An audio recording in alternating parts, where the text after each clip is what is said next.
I've hit infinite rank in Marvel Snap every season since December 2022. That's 36 times in a row.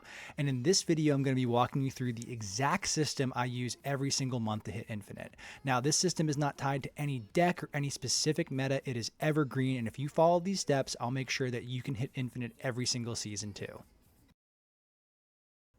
Hello, what's going on everybody? Kicker of Elves here with a guide to help you hit infinite every single month, regardless of the meta, regardless of your collection.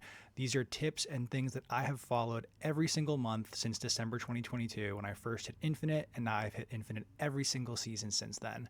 That is a prestige rank for a lot of people. You get the card back, you enter into a mode where you don't really care about how much your rank's going down or anything like that. Or on the other side, you continue to push, try to hit top 1000, top 500, top 100, top 10, and so on and so forth.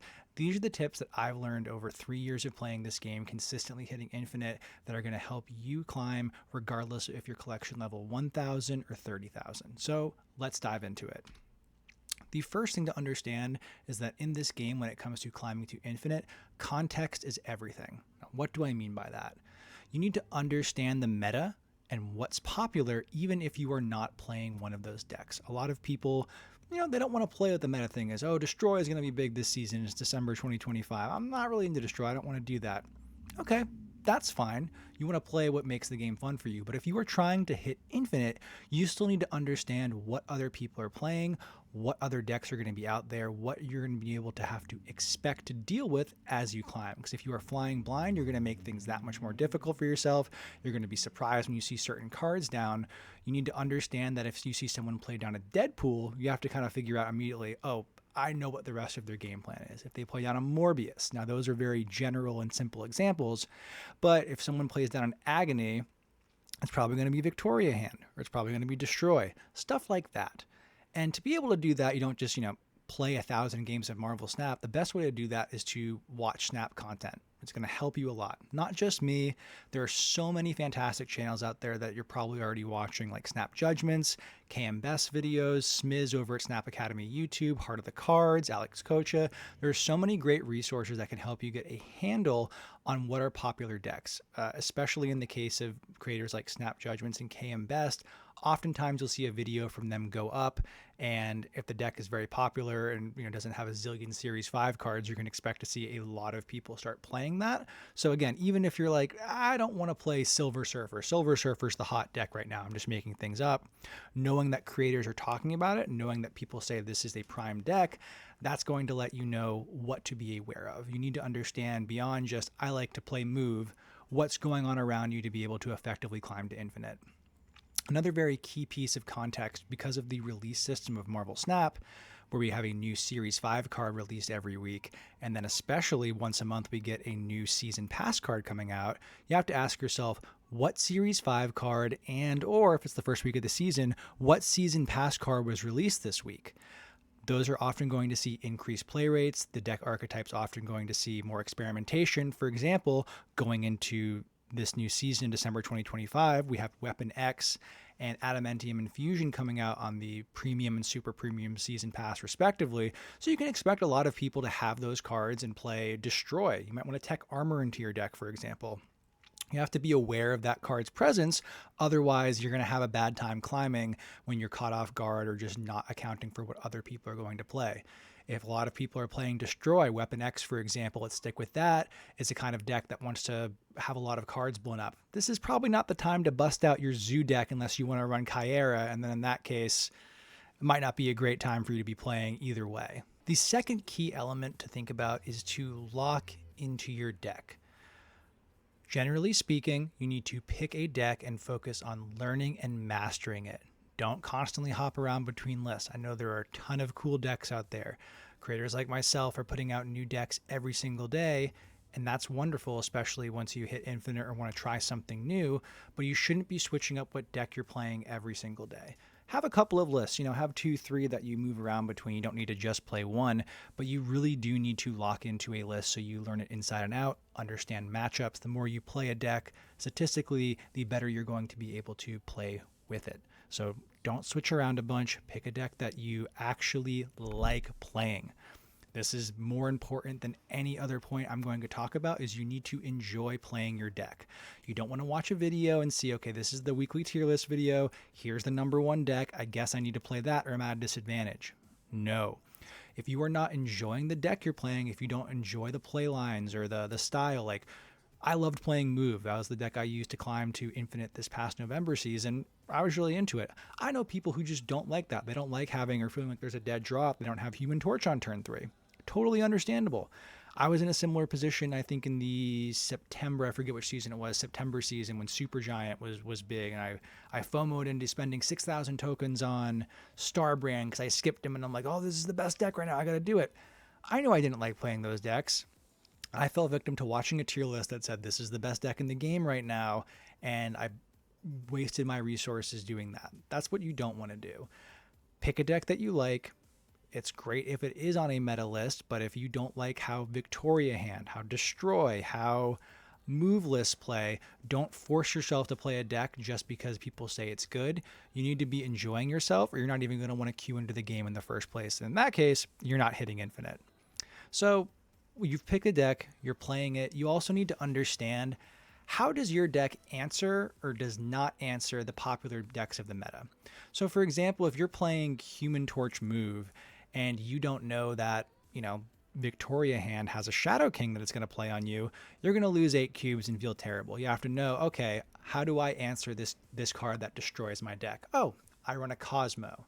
Or if you're playing Victoria Hand, you say there's a lot of combo decks that run green power that try to go over the top of me, and all of my power is ongoing from Victoria Hand buffs. I should run Shadow King. Things like that. You need to understand, if I'm playing Destroy, are they running tech cards? No. How can they just outpoint me, or are they going to try to beat me by playing a surprise Juggernaut? Destroy is not running Juggernaut, of course, but things like that. You need to understand not just the deck that you're playing, how the cards interact with each other, but how other decks want to interact with you. That's going to come with experience. That's going to come with sticking to a deck, playing it consistently, and not, you saw a video that said discard was cool, or there's a new Bullseye's back. Unless you love that kind of list, don't play it just because you saw a recommendation for it. If you're feeling in a groove, you're playing Victoria Hand, stick with Victoria Hand unless there are other outside circumstances that make you want to change it. But my biggest recommendation, lock into your deck. Don't jump around a bunch. It will pay dividends in terms of speeding up your climb to Infinite, so you can actually attempt to push the post-Infinite leaderboard, or again, just feel like you're done with it early in the month and go back to grinding Conquest. It is all beneficial. Point number 3, and this is something I feel like a lot of people don't like, hot locations. You need to have hot location awareness. 2 out of 7 days of the week are going to be dominated by a hot location. You can't ignore it. Back in the day, back in 2022, 2023, I forget when they changed it, the location that would appear on Tuesdays would last for 2 whole days. And it would just be a defining feature. You need to be aware that if a hot location shows up, it's 50% of the time. If the location nullifies your deck, or it makes another deck that counters yours much too powerful, that is an extenuating circumstance where you might say, I need to think about switching my deck. If you are playing Destroy, you're just doing points, and you love your Destroy points, you don't have any tech, and then the Spider Island location that when you play a card there, it moves, it shows up as the hot location. Move is going to go over the top of you pretty much every single time, and you might need to think about playing a tech package or teching in a Mercury into a different deck to deal with that sort of thing, versus just playing your standard points package. It's fine to take a day break. It's fine to just take a deck into Conquest to keep practicing with it, do Proving Grounds. But if you are too stubborn to ignore the hot locations, you're going to end up in a situation where you're behind, or you are losing to people who are properly taking advantage of it. Now, the way you properly take advantage of a hot location is to not over-invest in the location. It still only shows up half of the time. If you're playing, if it's Collapse Mine is the hot location, you just throw in a death in there. That can be cute or whatever. But if you don't draw the death, you just kind of have a dead card that could have gone to your other, better suited cards that synergize with your deck. You can't just do it all in it's the Nexus, so I'm doing all this stuff. You can't build your entire deck around it, but you have to keep a mind in it. If the Nexus ends up being a hot location, watch out for Quakes. Use Juggernaut. Maybe you replace Deafening Chord and Victoria Hand with Quake. Maybe you don't, but it's an example. It's okay to do a tech card here or there based on that, or just make sure that your deck is built in general to capitalize on it if it shows up, but don't overinvest. Don't make a hot location deck. That's not a real thing to be doing. It's only 50% of the time. If your deck requires a location to work, 50% of the time it works, none of the time. Fourth point here, and this is a big one, and it's not something that's going to help you anywhere but on the climb to infinite. Post infinite, this is not relevant, but there are bots everywhere. You can play against bots pre-infinite, and then juicing them to get 4 and 8 cube wins are going to help out your climb so much. Bots are not as smart as humans. There's talk of like, oh, the crazy cheating bots. Generally speaking, you're going to be able to outplay a bot. Bots are not playing full teched out Arishem lists. You can notice that things are bots, or if they're playing things in weird sequences, like if they're playing a Sunspot and then like an Okoye or a Nakia, they're not playing the hottest meta decks, or like they're playing a weird Thanos thing. There's been some updates, but you can pretty much notice what's going on with that. Now, there's no concrete evidence of this, but supposedly bots are going to appear, and this makes sense when you think about it. Bots will appear more at hours when your region is less active. So if you're up on like 2 to 5 a.m., you're just that's when you work. You work the night shift, or you just up super late doing something else, whatever your reason is, and you queue, then you're probably going to run into more bots. So you just have to take that into account into your game plan of like, if I'm running into more bots instead of people, how are they playing differently? How do I get them to just snap me so I can come back and crush them? And to that point, bots have a hard time understanding late game swings like a Juggernaut or a Merc Cannonball if you're losing in 2 locations. They might snap into you on turn 6. You can snap back, get an 8 cube win, and speed up that process. Now, how can you tell if a player is a bot? It's gotten better over the years, but some telltale signs might be that they don't have an infinity border. They're a high collection level, but they've never hit infinite. You get this information by tapping or clicking on their profile part of the icon. If they are in an alliance, it is typically going to be something that's like the name of a place. I play on the North American servers. I see a lot of Spanish language alliances for some reason that are obviously bots, like Jugadores de Argentina or something like that. I'm just making something up, but like if there is an alliance, it doesn't necessarily mean they're not a bot, but weird play patterns, common card backs, no infinity borders, not emoting you, all things that other players, like human beings, are going to do. Like, we like customization. We like having our pretty variants or our specific card backs or our infinity borders to make our account look cool. Bots, although they've tried to make them better, aren't doing stuff like that. Their names might be weird. You might be playing up against Robert, who has like a Misty Knight player icon.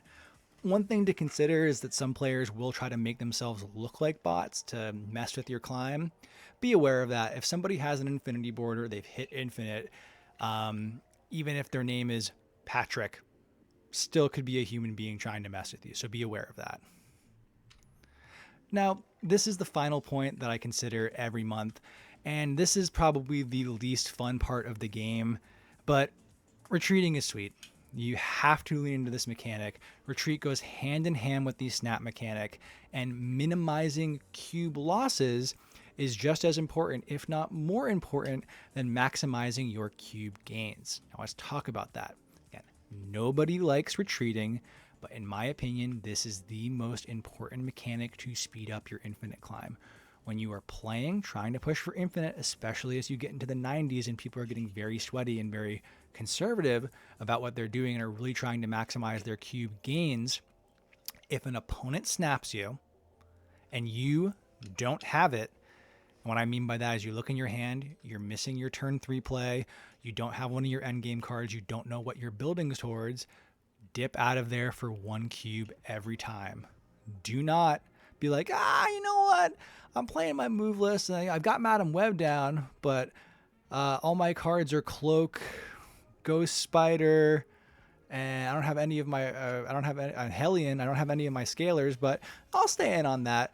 They're going to get 2 cubes off of you. You need to be smart about this. Don't cope stay on turn 6.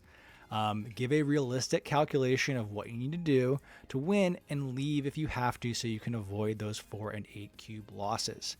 If you're looking at things and you're coming from behind, look at the location, do the quick math. A lot of times you're going to realize, oh wait, all they have to do is put 9 power in that location and they win. All they have to do is play to the right. Don't try to cope stay because you see the potential of you getting 4 cubes, and that's going to push you over from 89 and 90, and you're going to jump to 93. It's going to be great. Those narratives are going to take over. You're going to lose 4 or 8 cubes, and it's going to feel terrible. A single cube or a 2 cube win is steady, slow and steady is going to be much better than staying in, getting snapped on when you don't have something, and end up losing in those situations. Do not cope stay. If somebody's snapping you and you don't have your combo piece, dip out of there, and that's going to help you climb to infinite more than anything else. Don't let people take advantage of you. Don't let people who are getting an agony into Victoria hand into Frigga get a free snap on you. You get out of there. If you don't have it, just dip. It'll save you a lot of time. And with that, I just want to say thank you for tuning in. I really hope these tips have helped you just as much as I have. Again, I've hit infinite 36 months in a row every season since December 2022. And these are the things I'm constantly confidently thinking about as I do my climb to get ready for next season and every season. If you want more in-depth deck guides, tips to perform better and get higher ranks, unique card reviews, and more content like that, hit the subscribe button. I'm here. It's been amazing making content for y'all over the past month. The response has been incredible. Please leave a comment and let me know what you think of these tips or anything you want to add, or if you have any specific questions related to Marvel Snap that have nothing to do with this video, leave them in the comments and I'll reply. I love replying to all the comments I get. It's awesome having these conversations. And even if you don't want to talk about Marvel Snap, if you just want to talk about how great FLCL is, or a cool anime or manga you've been watching or reading, if you got any meal prep recipes for stuff you take to work, I'm always open for that. I make a mean chicken cutlet. I love that. Getting off topic as usual at the end. All jokes aside, I'm Kicker of Elves. These have been my tried and proven methods to make sure you get to infinite every single season, and I will see you in the next video. Goodbye.